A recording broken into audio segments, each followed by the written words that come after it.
ఉదయం న్యూస్ కి స్వాగతం. కాంగ్రెస్ పార్టీ యువ నాయకురాలు సుష్మితా పటేల్ కొండా దంపతులు రాజకీయాన్ని పుచ్చుకొని రాబో రోజుల్లో మరిన్ని పదవులు అలంకరించి పేద ప్రజలకు అండగా ఉండాలని మాజీ పార్లమెంటు సభ్యులు పసునూరి దయాకర్ పేర్కొన్నారు. వరంగల్ పోచం మైదానం జంక్షన్ లో కాంగ్రెస్ పార్టీ యువ నాయకురాలు కొండా సుష్మితా పటేల్ పుట్టినరోజు వేడుకలు రాష్ట్ర నాయకులు గోపాల నవీన్ రాజు ఆధ్వర్యంలో ఘనంగా జరిగాయి.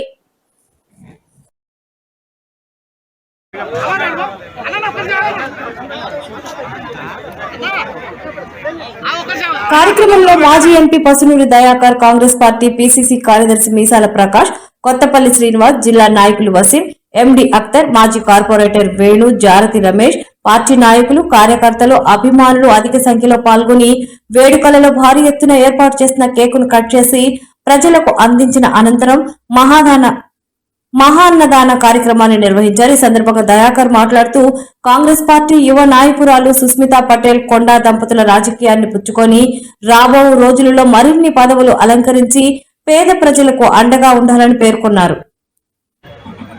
చాలా వైరల్ అయినాయి.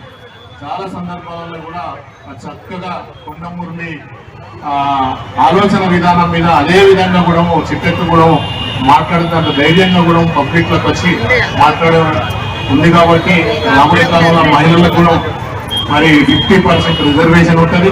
కాబట్టి ఎక్కువ మంది మహిళలు కూడా మంచిగా వర్క్ చేసి రాబోయే ఎలక్షన్ లో కూడా ఈ కార్పొరేటర్ ఎలక్షన్ లో కూడా అందరం కూడా గెలిపించుకోవాలి. కలిసికట్టుగా మరి నవీన్ రాజు నాయకత్వం అందరం కూడా స్థానికంగా ఉంటే బాగుంటుందని నా అభిప్రాయం. ఉండి మిగతా వాళ్ళందరూ ఆధ్వర్యంలో ముఖ్య అతిథిగా